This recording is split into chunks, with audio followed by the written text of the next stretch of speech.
திருவாரூர் மாவட்டம் நன்னிலம் அருகே 15 வயது சிறுமியை கர்ப்பமாக்கிய தாய்மாமன் போக்சோவில் சிக்கினார். அச்சுதமங்கலம் பகுதியைச் சேர்ந்த சிறுமியை வீட்டில் யாரும் இல்லாத போது அவரது தாய்மாமன் மணிகண்டன் என்பவர் ஆசை வார்த்தை கூறி பாலியல் வன்கொடுமை செய்துள்ளார். இதில் கர்ப்பமான சிறுமி நடந்த சம்பவம் குறித்து பெற்றோரிடம் தெரிவித்துள்ளார். இதுகுறித்து சிறுமியின் பெற்றோர் அளித்த புகாரில் மணிகண்டன் போக்சோ சட்டத்தில் பிடிபட்டார். திராவிட மாடல் ஸ்டாலின் அரசு பாலியல் குற்றவாளிகளுக்கு முறையான தண்டனை பெற்றுத்தராமல் மெத்தன போக்குடன் செயல்படுவதால் குழந்தைகளின் பாதுகாப்பு கேள்விக்குறியாகியுள்ளதாக பொதுமக்கள் அச்சம் தெரிவித்திருக்கின்றனர்.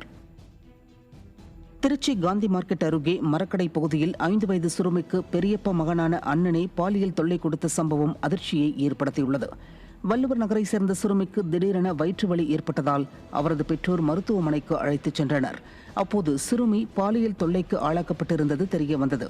இந்த நிலையில் சிறுமியிடம் கேட்டபோது பெரியப்பா மகனான அண்ணன் பாலியல் தொல்லை கொடுத்ததாக தெரிவித்தார். இதையடுத்து 17 வயது சிறுவன் மீது போக்சோ சட்டத்தின் கீழ் வழக்கு பதிவு செய்யப்பட்டது. விடியா திமுகவின் டேடி சன் ஆட்சியில் பெண்கள் வாழ தகுதியற்ற மாநிலமாக தமிழ்நாடு மாறியிருப்பதாக பொதுமக்கள் குற்றம் சாட்டியுள்ளனர். மதுரையில் 8ஆம் வகுப்பு மாணவிக்கு தொடர்ந்து பாலியல் தொல்லை அளித்த பள்ளி மாணவர்கள் உட்பட 6 பேர் போக்சோ சட்டத்தின் கீழ் சிக்கினர்.